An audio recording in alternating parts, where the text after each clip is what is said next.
My Adapt Live retreat is coming up in just a month, and I wanted to share a little more about the perspectives and tools we'll explore at the event to help you decide if it's a good fit for you. The theme of the retreat is getting unstuck, but how do we do that?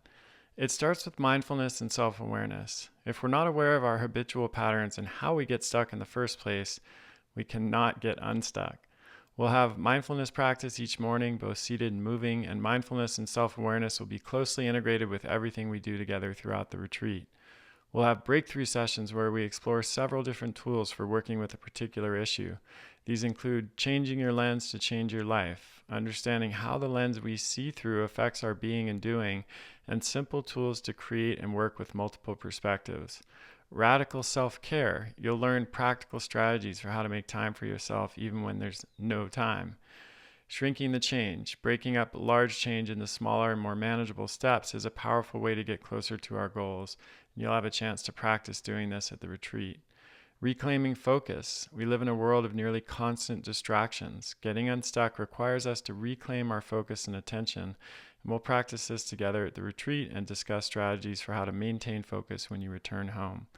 We'll also have 2 optional activity periods each day where you can go on guided hikes, do a yoga class, get a massage at the spa, or just relax by the pool. And we'll have live music and celebrate together during the evenings. If this resonates with you, I hope you can join us at the Adapt Live retreat in September over Labor Day weekend. We still have a few spots left, so I'd love to meet you in person and spend some time with you in beautiful Little Cottonwood Canyons. Just go to kresser.co/adaptlive, that's ADAPTLIVE, to learn more and grab your spot. Hey everybody, Chris Kresser here. Welcome to another episode of Revolution Health Radio.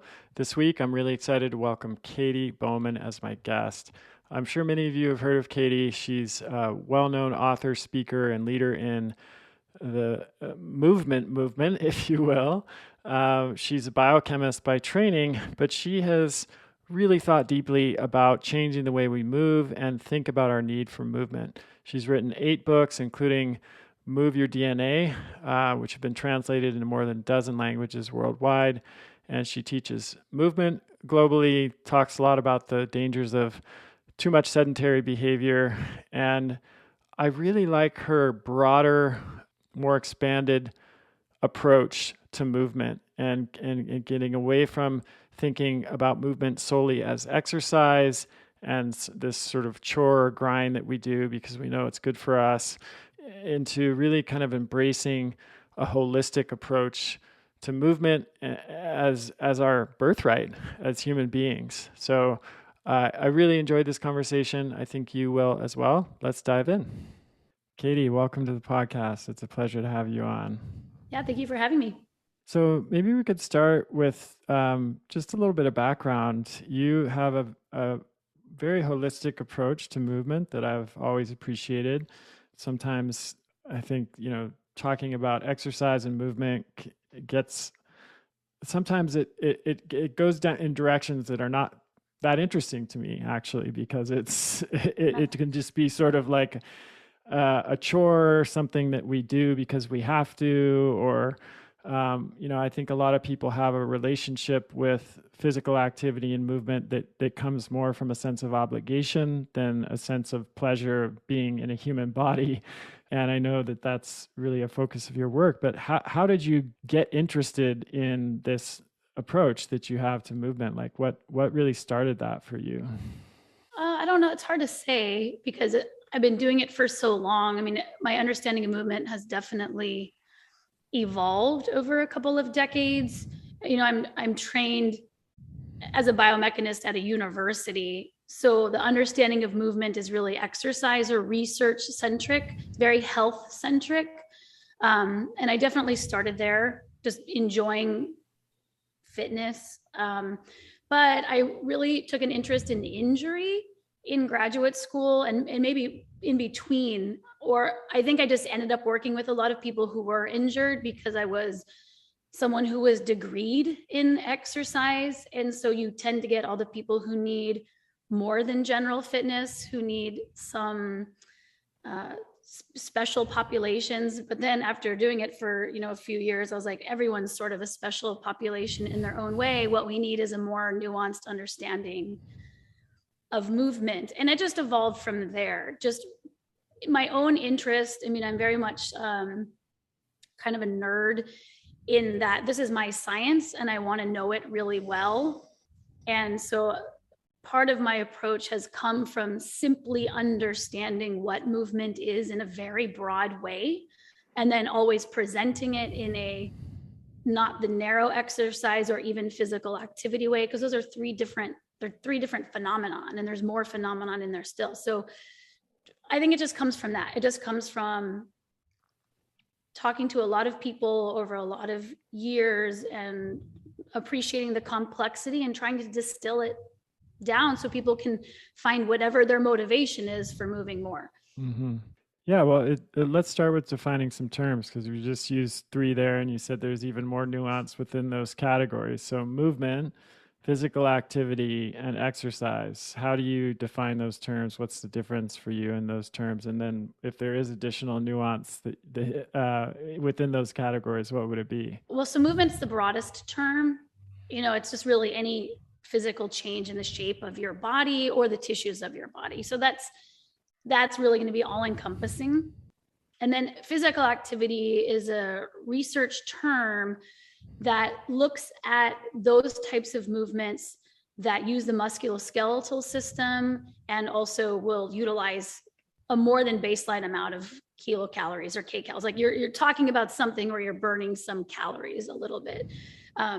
So one exercise that wouldn't fit into that would be, or one movement that wouldn't fit into the category of physical activity would be, if you're climbing on a bar, that bar pushes into your skin. The fact that your skin and tissues are deformed by something pushing into that doesn't use the musculoskeletal system per se, but it still changes the shape of all those tissues. And then exercise is another clinical term that exercise is a subset of physical activity. So it still has to meet the conditions of using your musculoskeletal system and utilizing calories, but it's even a little bit more narrow in that it's a bout of movement that usually has some parameters that are predetermined, that you've pre-selected before you started it. So you've picked the duration that you're going to do it, the mode that you're going to do it, like what you're going to do. Usually the intensity of which you're going to do it. And then, and you're usually doing it for the purpose of improving your health, right? So it has a goal associated with it that is speaking to improving your physical fitness in some way. So an example of riding your bike for 5 miles at a certain rate, like on the weekend, because it's good for you, that would fall into the category of exercise. But you could take that exact same bike ride, even with the intensity and the duration, but you're going to use it as transportation. You're riding your bike to work. That's what moves it out of the category of exercise. Something else is getting done during that period of time. So you can have exercises or movements that fit and pierce multiple categories, but intention has a lot to do with it. And then I'll just give like one other example of a category that I haven't yet defined publicly very well or in any of my books, and that is the category of labor. So labor would be another subset. It would often meet the parameters for physical activity, but it's done for a different purpose, right? It's, it has, there's other parameters that we can talk about in terms of why we would move, but that would be an example of an emerging category, I guess. Or a re-emerging category. Well, it's never gone away, but I don't know if, like, when you look at movement research, it's not being called out necessarily as I was just thinking of our ancestors who, where a lot of their movement, it seems to me, our distant ancestors revolved around getting things done, building shelter, migrating from one place to the next, hunting, gathering, et cetera, that was not for pleasure per se, and certainly not for any related health goal that they had, but just because that was inherent to their life. And And yeah, I like that as a category, because someone who's a forest ranger, for example, is going to have a very different experience in their body day to day than someone who's working at a desk at Google or something like that, just from the nature of their work.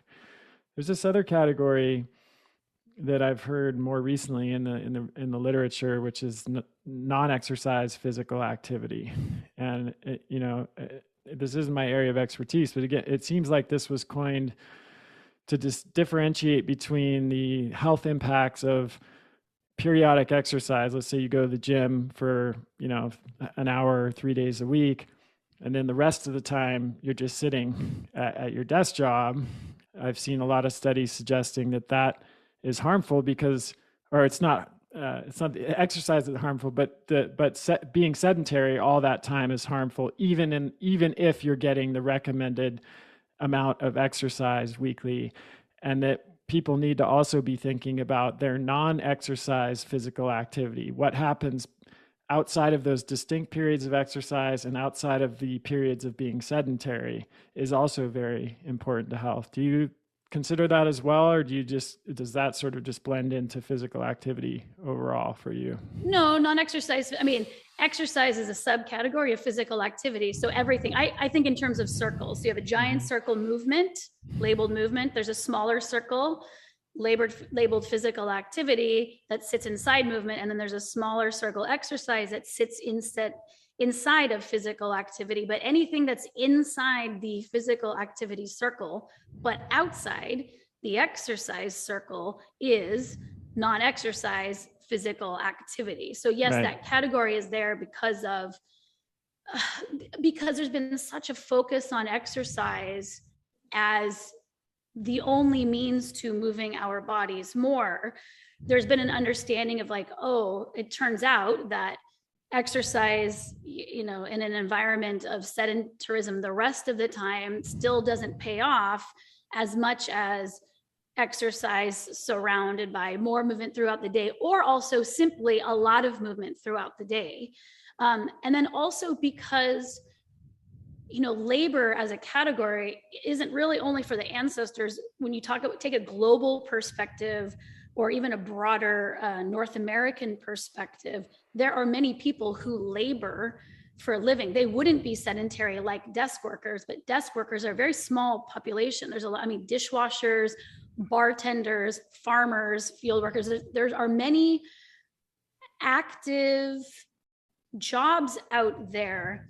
And so it's just another drill down of going, oh, we didn't understand really the whole phenomenon when we started creating terms and solutions.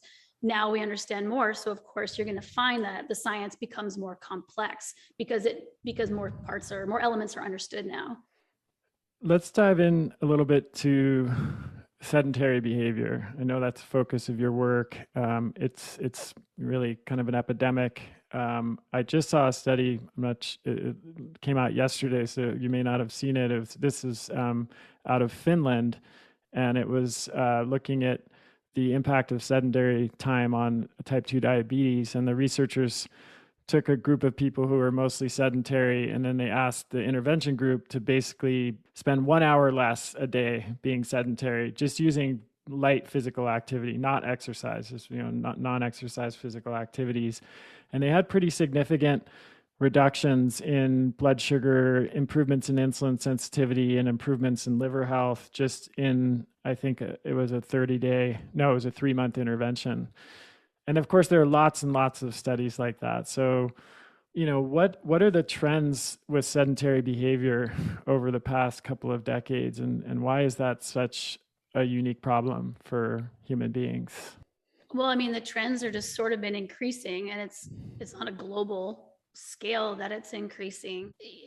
I break down the transition. Humans, if you look at the timeline, there's sort of been a steady transition towards less movement, but it is definitely accelerated in the last handful of generations, starting with the Industrial Revolution, and then you get to the technological revolution or the computer revolution. And then I do think that smart technology, which seems ubiquitous and like that it's been with us forever, is like 10 years old. And like that's been another exponential growth factor really for sedentarism. So it's just, I mean, my view on it is just seeing that it's not only increasing, the rate of it increasing is increasing.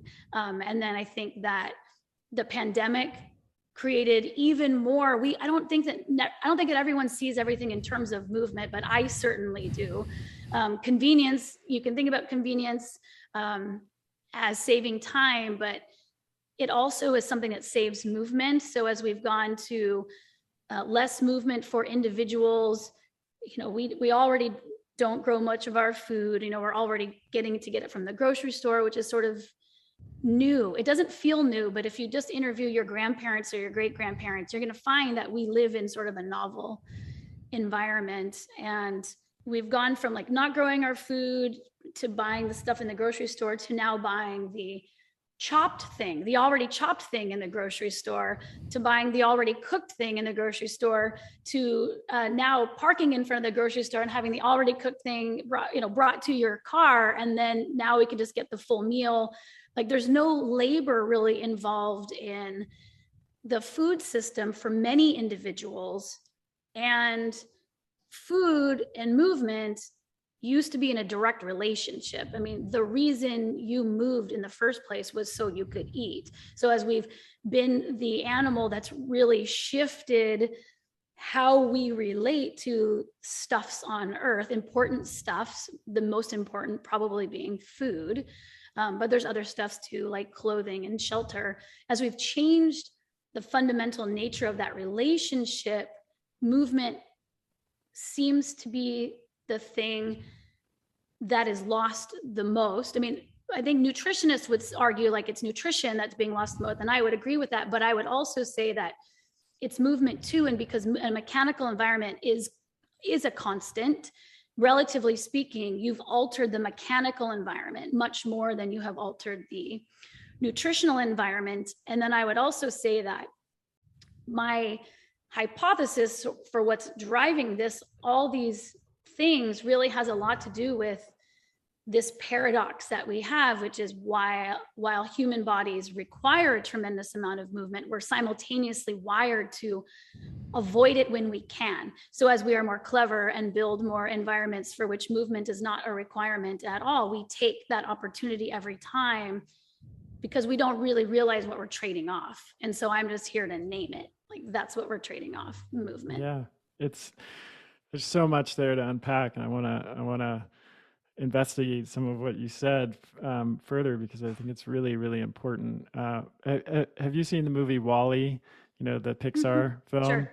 So our daughter is 10. She had never seen it, so we watched it together as a family.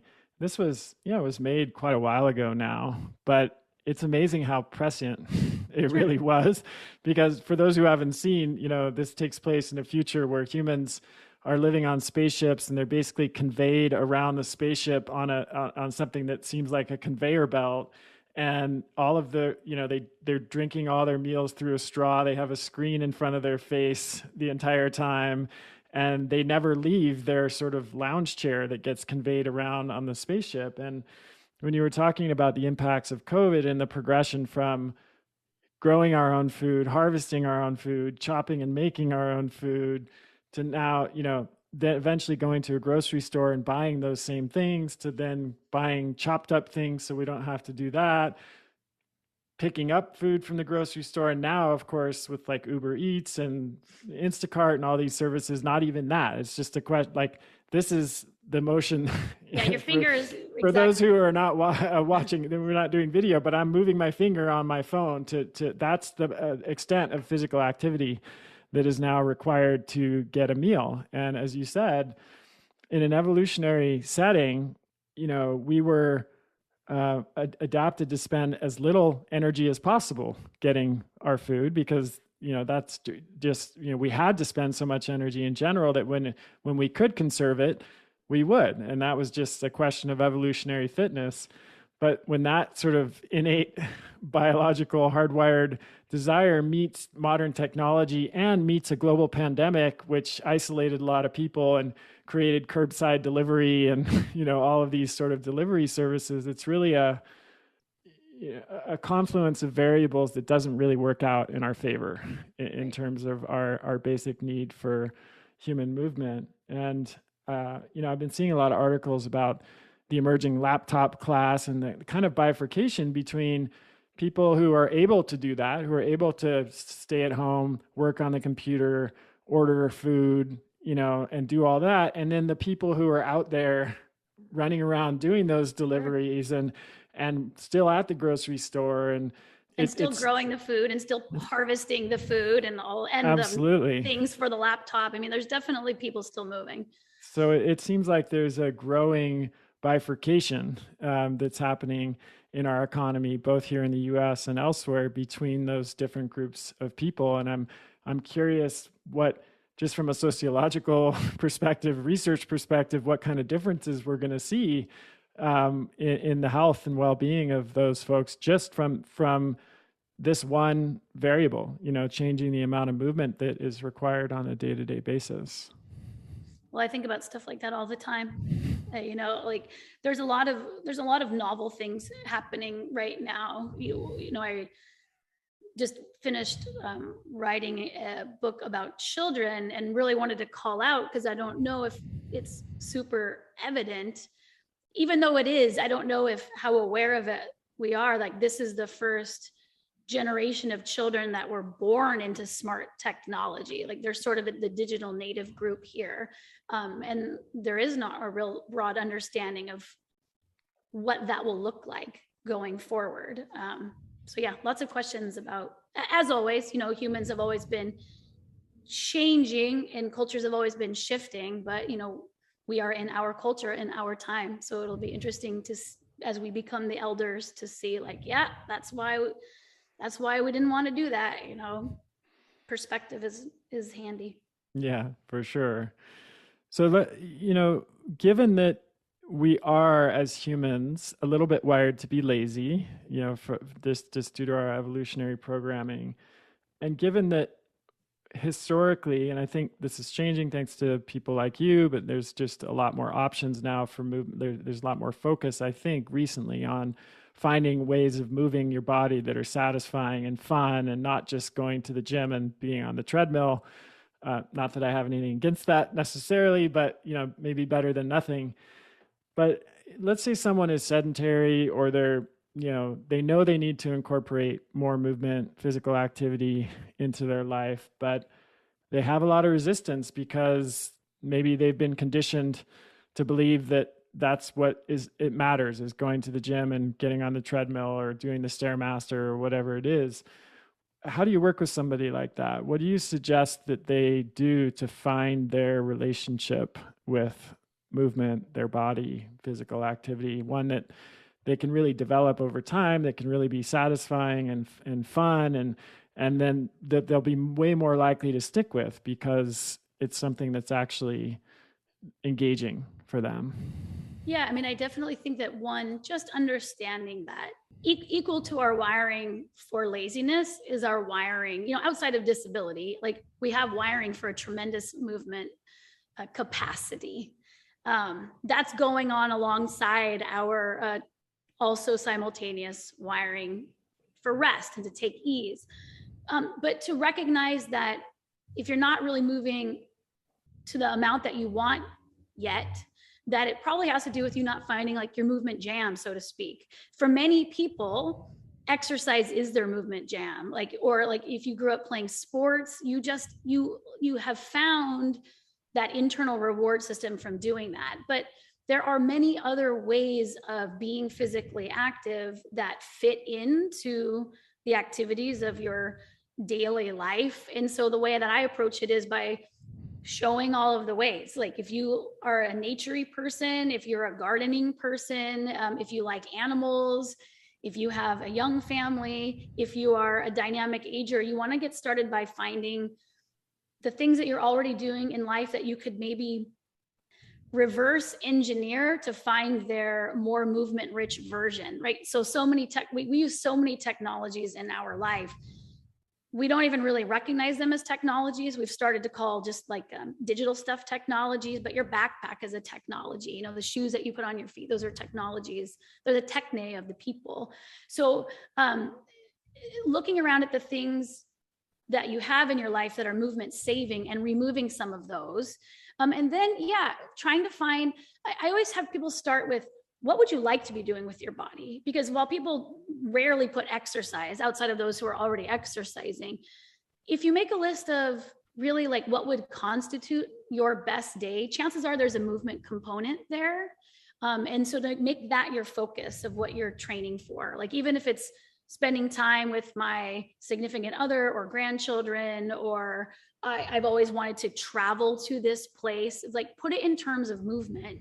And then once you have an intrinsic desire to do something and can learn to see the movement elements of it, it makes prioritizing movement a lot easier. It moves it out, even moves it out of health, because I think that health itself is a very narrow niche. Like it's not that it's not a priority.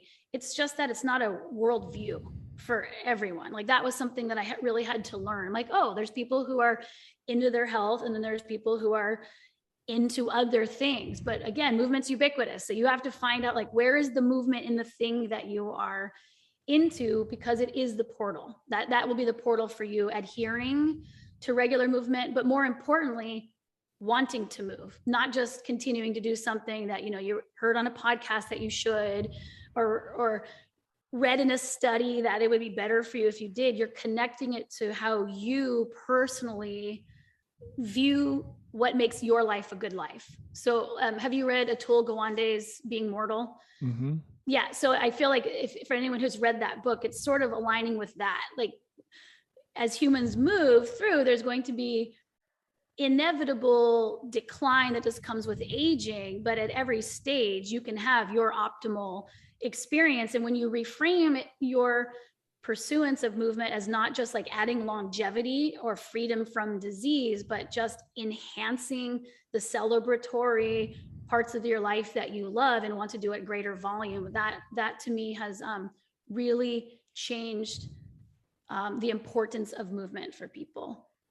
Yeah, I love that. I mean, it's definitely consistent with my own experience. I started with sports and surfing, and movement for me has always had a strong outdoor and nature component. So like, I love the experience of connecting with nature, but I like to do that when I'm moving more than I like to do that when I'm sedentary in nature. And so a lot of, you know, my movement practices have been outdoor activities, and also there's a strong component of fun, which is important for me. And over time, because I know the health benefits of movement and I know that I feel better, I will also, if I'm not able to do any of those fun, exhilarating outdoor activities that I enjoy, I will go to the gym. Like I went to the gym today because it was snowing. All the ski resorts are closed. I couldn't ride my mountain bike or do the things that I would typically do. So I went and did some squats and deadlifts. And yes, I still enjoy that. And I do it because it feels good and I know it's good for me. But if I have to choose, you know, if I go skiing in the backcountry in a given day or go do deadlifts, I'll go skiing every time. And it's interesting to hear you phrase it that way, because even though I'm obviously into health and I think about health a lot, that's often not the motivating factor for me when it comes to movement. And I think that's one of the reasons that it's been so consistent for me. It's that there's other, I don't want to say that health, you know, desire for health is not a deep motivation. It definitely is, but there's something that feels even more basic and fundamental to how I pursue movement that I think is more what you articulated there. It's just like part of the experience of being human and connected to a lot of things that I really enjoy and that improve my quality of life on a moment to moment basis. Not even thinking about what's going to happen 20 years in the future. Well, and another, just listening to you talk, another one of my approaches to helping people move more is recognizing that, so it sounds like you grew up active. A lot of people didn't grow up active. So they have a negative relationship with movement, one, because maybe it wasn't their family culture. And then there's a lot of lack of skill and embarrassment that comes in. Like, movement is put into schools, and rightly so. If a child's going to be someplace all day, it should be a dynamic space. But as the schools made a choice to really feature sports as movement, if you didn't come from an environment that nurtured those skills or grant them genetically, so to speak, then you have sort of a deficit, and then you have a negative relationship, and then you have pain, or you have a lack of just awareness of your body, and then to start it as an adult becomes a challenge, or even a teenager becomes a challenge. So helping people learn about how all of their parts can move in your own house, try this, then you start to get some of that creative fun spark of like, I'm interested, like everybody, I'm interested in me, like people are interested in themselves and knowing themselves. So it becomes sort of an exploration that way. And as they get these small successes with these very small exercises, they're called corrective exercises because we think of them as like, well, these would be the exercises you would need to do so you could graduate to doing the real exercises over here. But it's really the same thing. It's a chance for you to overcome an obstacle or a hurdle or learn something new. And as they do, they then start to look for opportunities to explore movement in other ways. And that's been another approach, is to help people transition from being a non-mover to a mover. So on that note, I want to talk a little bit about maybe the landscape of movement, if you will. Sure. Some of the again, going back to sort of the exercise craze of the 1980s and 90s, and like things like the treadmill and the Stairmaster, where you're doing something that's extremely repetitive, a similar motion on a flat, non-variable surface, and sometimes only moving certain parts of your body and not your whole body. This has also been a focus of your work, like this, like moving your whole body, and like the difference between the mechanical and built environment and the natural environment, where you have hills and ups and downs and rocks and things like that. So how does that play into this conversation, and what's important as people begin to explore their relationship with movement in a broader context or a more holistic way? Yeah, so you don't only need to move your whole body, you need to move all of your parts. And so it's not only that we need to move more. A lot of us don't move a lot of our parts very well. Like, our movement diets aren't very good. So if you tend to take the same mode of exercise again and again and again, some of you is getting the benefit from the fact that you moved at all, but many parts of you haven't been moved at all. And so what happens is, yes, you are a whole body, but your physical experience is also made up of how the individual parts of you are doing. It's rarely our whole person that's sick. It can often be a small area. So it's to recognize that you've got this dual phenomenon going on.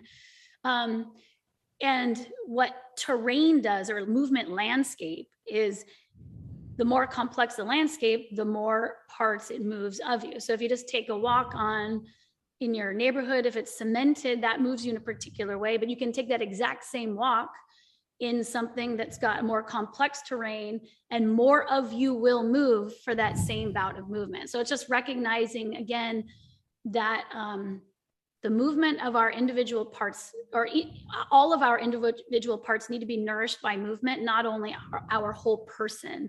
And so to hold that when you're choosing, do I go out for the same mode of exercise that I always do, that I love? Because it's like food. You have foods that you love and you want to eat again and again, but you're going to find some nutrient that you're missing, and then you need to update your diet, or maybe pull back on the thing that you love a little bit, because you can get too much of a good thing, so to speak, certainly mechanically, and to recognize that your tissues are adapting to what you're doing. So it's just this idea, again, of more nuance when it comes to movement, that it's a part by part phenomenon as well.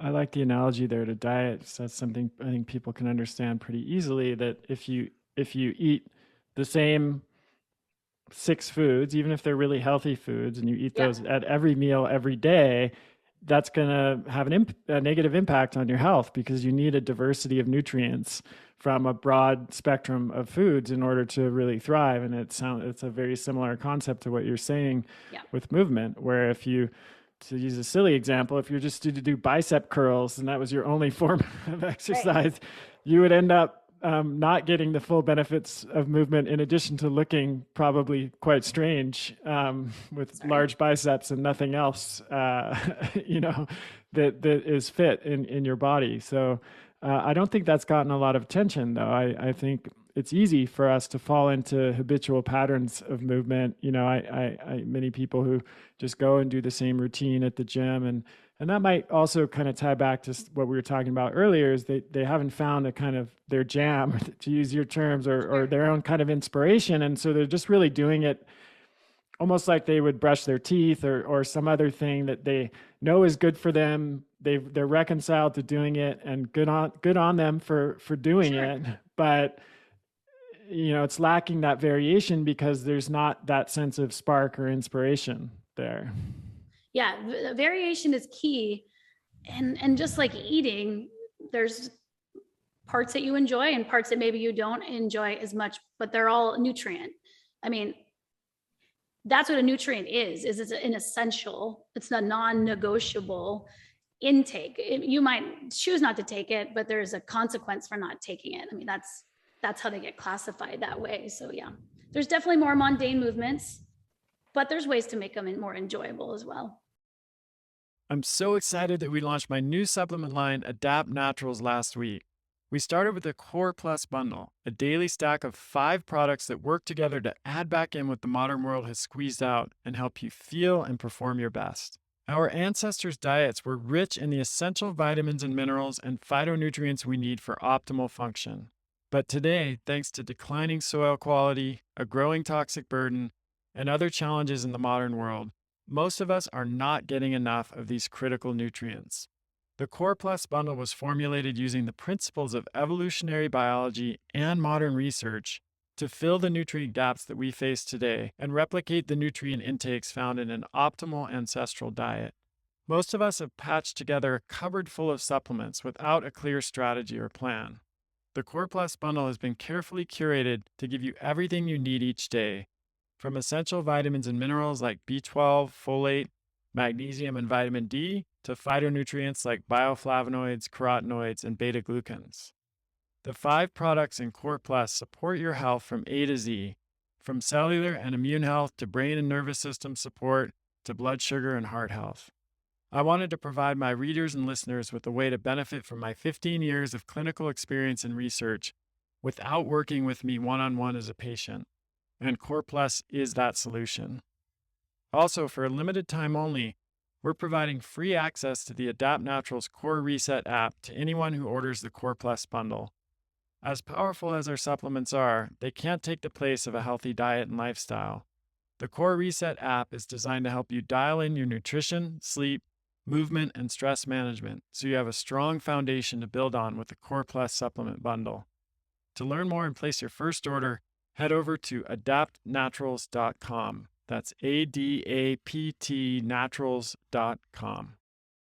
So I want to talk a little bit about kids. I think we both share a passion for importance of movement with kids, and we've talked briefly about the downsides of sedentary behavior for adults, but of course a kid is a lot younger than an adult, has many more years of their lifetime ahead of them, and thus the consequences of being sedentary for kids can be in some ways even greater than the consequences for adults. And I think about traditional schools and how they're set up, where a kid is at, in a classroom generally, sitting at a desk for the vast majority of their day. They might have something called PE, which has varying levels of success and interest for kids, because often it's the same kind of, it can be this some sort of rote activities that are not inspiring or not tailored towards the kid's particular interests. And I think what you talked about before can come up if a kid isn't naturally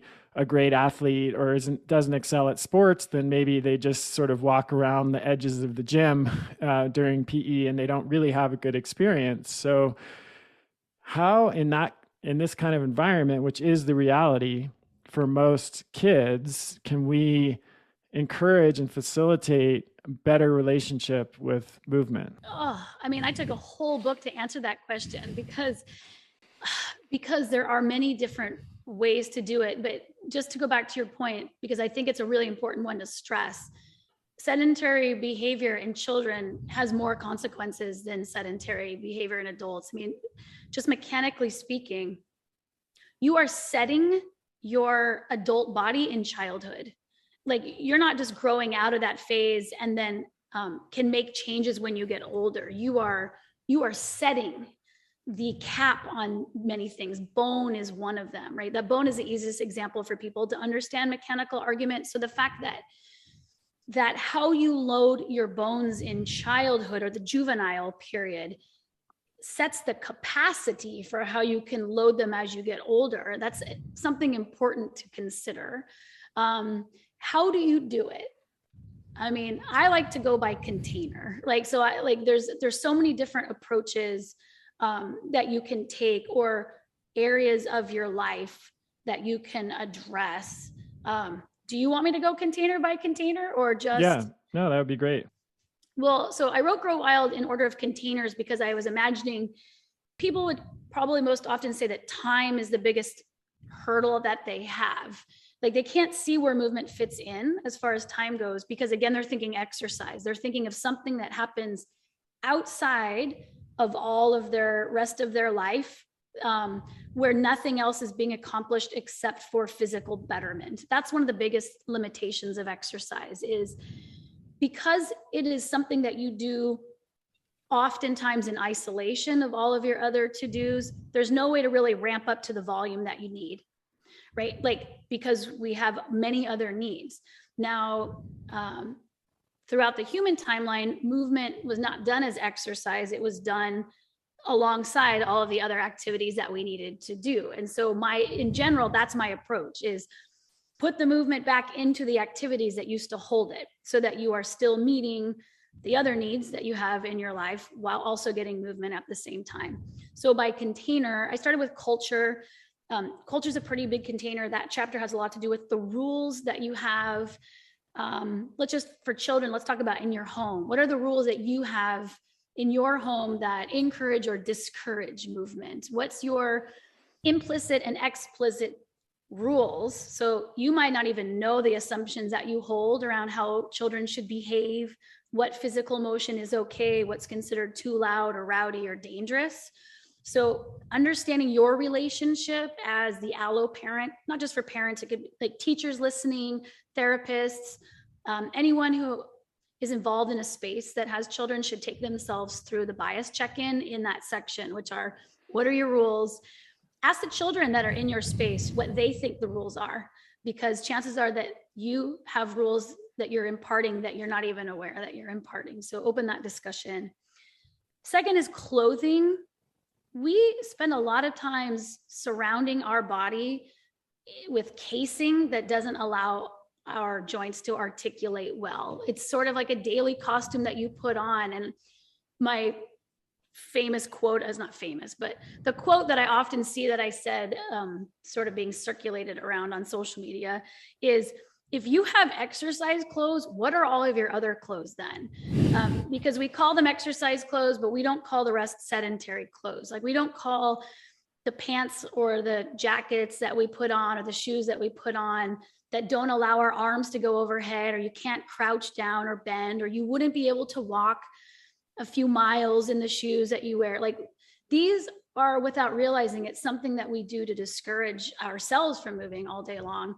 But in children who often move more creatively and robustly can be impacted by a pair of jeans that you thought was cute, but doesn't actually allow their legs to step up to the next rung, or rain boots or snow boots that are heavy, but don't allow their ankles to articulate. So now they're clumsy and can't balance and fall off stuff more often. So just understanding that clothing is, it's the second largest container, because you get dressed after you wake up in your culture, you're putting on your clothes.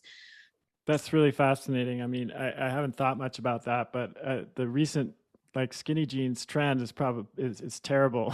I think for movement and people who want to be fluid in their bodies. Well, I just don't even think we consider it. I mean, that's a challenge with the Yeah. sedentary cultures. The sedentary culture doesn't call itself sedentary.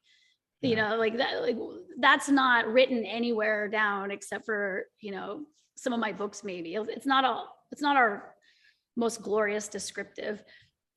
Food is the next large container because, again, you know, movement and food have been the axis of culture forever, and they are still an axis of our culture. But the way that we have set up food, as we previously mentioned, has taken all the movement out of it. So you've got these main threads that are sort of biological imperatives, and we've moved them out of culture, or the culture is getting rid of the thing that sort of defined humans for so long. And so because there is so much movement to food, whether you're talking about starting a garden, learning foraging, cooking out, just cooking things from scratch, finding an old recipe that is your individual family's culture, your heritage, you know, and spending the time to cook it from scratch, to not only get all the movement that goes into it, but passing along that thread of where you and then thus your children come from, connecting them to their elders, if you will. It could be walking to the grocery store. It could be taking your food on a picnic instead of eating it inside. It could be sitting on the floor. So floor sitting is one of those non-exercise physical activities that's gotten a lot of attention, because we tend to do most of our sitting in, again, a technology that allows us to outsource. Really anything the musculoskeletal system has to do to hold us is outsourced to what you choose to take your rest on, where a large portion of the world will rest on its own skeleton and thus still be active even during the rest period, which is a little paradoxical, but meaning like sitting to squat, or even sitting up where you're holding yourself on the ground, holding your own torso, uses the musculoskeletal system and expends calories. There's no relationship between exercise and intensity. It can be lower intensity and still count as exercise and still meet those qualifications. But there's so much that you can do with food because it's on everyone's mind all of the time. Why not make that a movement rich environment in some way? Yeah, I love that. And you know, like we said before, it's fallen out of favor. But it's, you know, I can even just think back to my own childhood.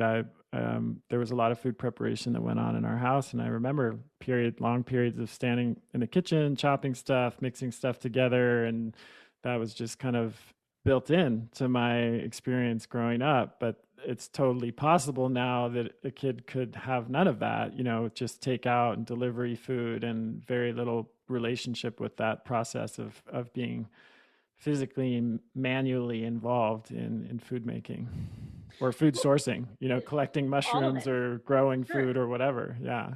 Well, it's like we have, like, this generation has got the biggest deficit when it comes to understanding where food even comes from. And then of course the side effect of that is a poor nutrition.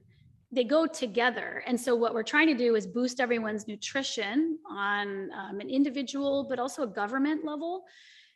But meanwhile, we're not really talking about the root of the problem, which is we're not participating in where food comes from anymore. So of course that knowledge really comes when you put the two of them together. Like that's good.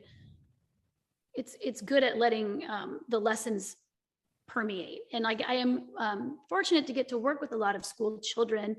And I always like when for anyone who volunteers in a school, I always like to volunteer around food or cooking, because rather I will make whatever I'm supposed to volunteer, I will make it about food, where I will bring in some old ancient like 3 ingredient activity, talk about the plants, what it was like to harvest, including the movements, and then have them make it and then have them eat it. And children who are normally very picky eaters in a dinner time context are so enthralled by seeing something grow, seeing something picked, seeing something being made, that they will eat it because it is now on their terms. You know, like you've made it more their jam, if we're going to go with the language of this podcast now at this point. So yeah, food to me is the easiest place to start moving more and tackle more of the non-movement things that you wanted to do. Improve diet, learn more about nature, learn more about the food system out at the same time.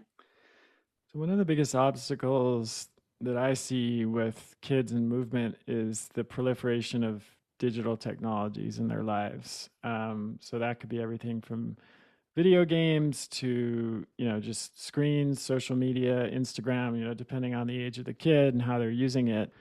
I struggle with this because I'm not a Luddite, although sometimes I lean in that direction. And I see the value of a lot of these technologies when they're, used appropriately. But I'm also just acutely aware of the risks and the potential for abuse and the potential. And when I say abuse, I mean that can go from like minor impacts to absolutely devastating, life altering course changing impacts. And it's a struggle. I mean, I think for any parent who's a parent in this society at this point in time, they're negotiating this and they're making decisions about it. They're dealing with it in some form or another. But it seems to me that an increasing, like when I was a kid, a lot of my social life revolved around movement. So it was, let's go out to this place, which meant getting dropped off and then walking somewhere. Let's go down to the beach. Let's go surfing together. Let's play a sport together. Let's, almost everything that I did with friends involved some kind of movement or activity. And now, I mean, certainly there's still kids for whom that's true, but there is an increasing social locus around the phone or digital devices. And sometimes a tension that I've seen is a parent is aware of that. The parent wants the kid to do more active things, but then the kid feels like if they don't participate in the social activity of digital technology, then they won't have friends or they will be sort of ostracized from their peer group. I don't know. I mean, you've thought a lot about this. Like, what are some of the things that you recommend for parents? We have a slightly more draconian approach where we just really restrict the use of these technologies with our child. That's a choice that we've made. But I know for a lot of parents, that's not, for various reasons, the choice they want to make. And they're looking for some path forward that, that can get their kid out and about and moving while still allowing them to feel like they're part of the culture. Yeah. There's a lot there. We could do an entire podcast. Yeah, or three. We should. Yeah. We should do a whole one. So I guess for context, I'll just give this. So my children are 9 and 11. That helps. Also for context, we are the first generation of parents having to deal with this. Yeah. Right. It's not clear what the path forward is. And it's also equally not clear what the outcomes are going to be. So there is no certainty anywhere. So like, that's just all the context that I always say. And it's also, I can only speak to my experience. So I'll just give some examples of some of the things that we've done. I mean, similarly, we too have not gone down it's challenging because I think that there's a difference between the device and what's on the device. So the more you know me, the more you'll know that I'm always needing to parse everything down into the elements. So I really will break up the device from the media.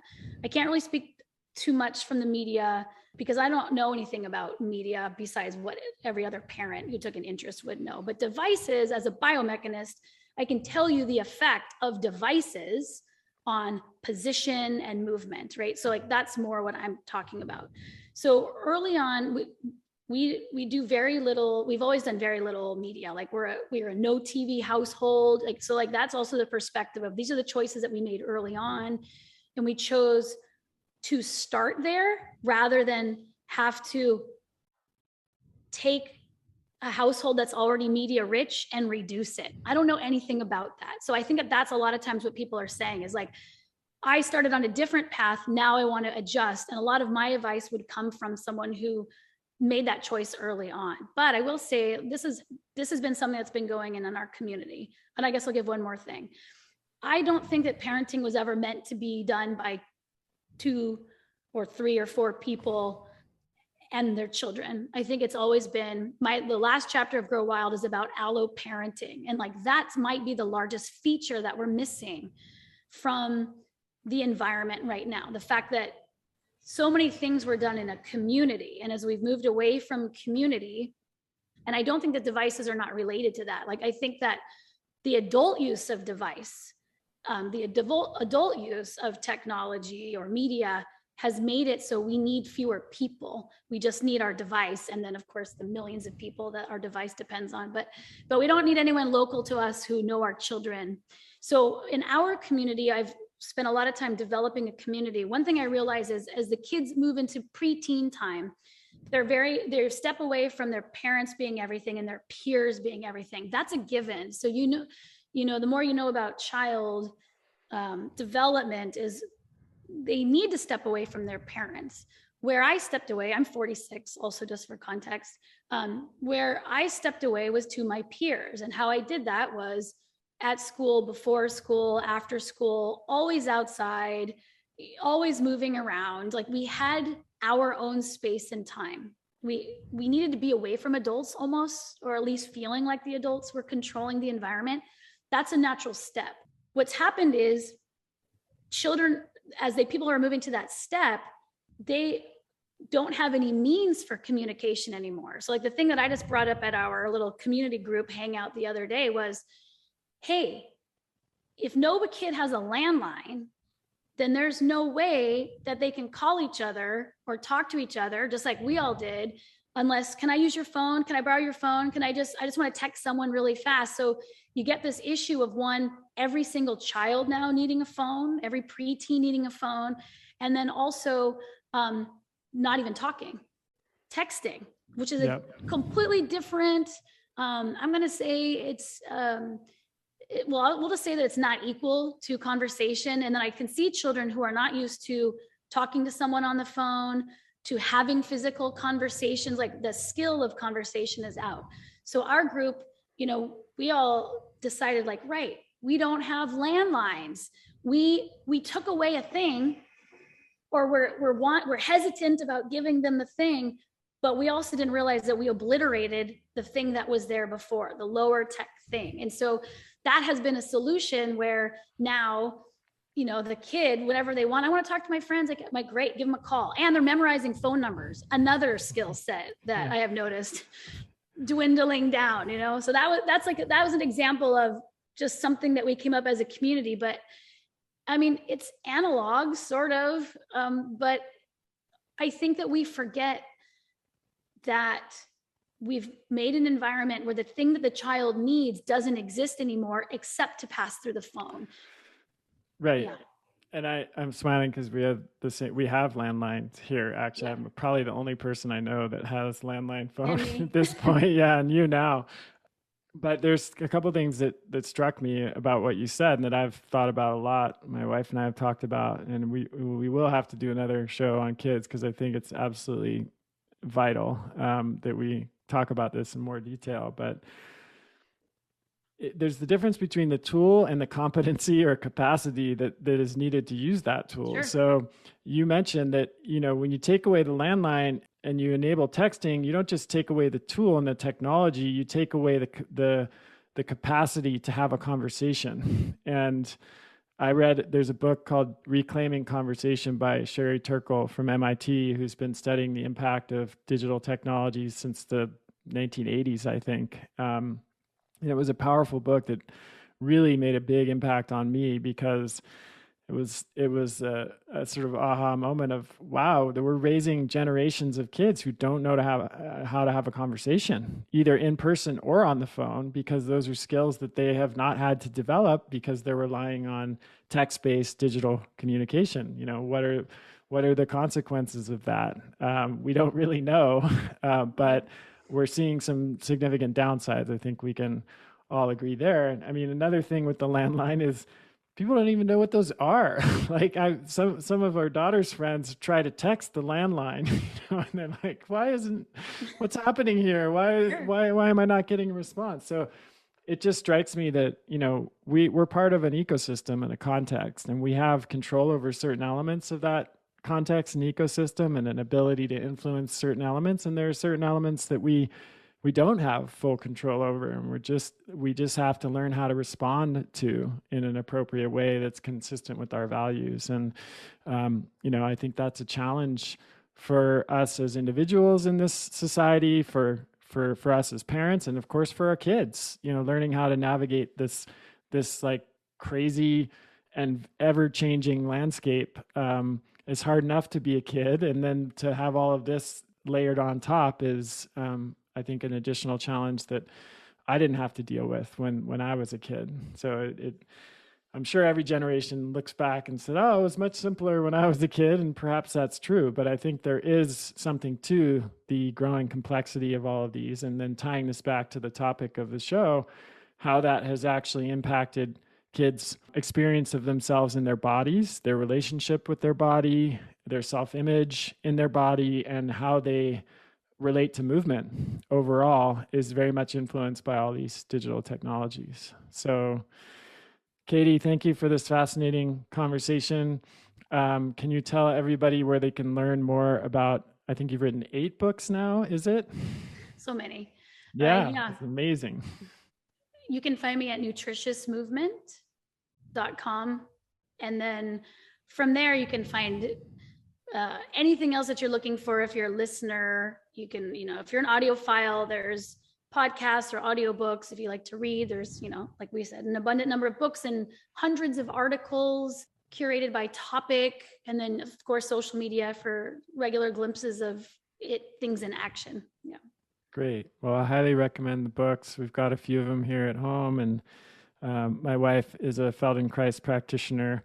I'm not sure if you knew that, but it's, movement and how we inhabit our bodies is a big theme in her life and in our life, and has been a big part of it's even how we met originally. So I really appreciate the nuanced and holistic approach to movement that you take, and how your work encourages us to more fully inhabit our body. And I think via that, inhabit our humanity, because I think that movement is kind of inseparable from being human. We've tried pretty hard to separate it in the society and the built environment, but that, you really can't talk about being human without talking about movement. So I really appreciate all the work you've done there.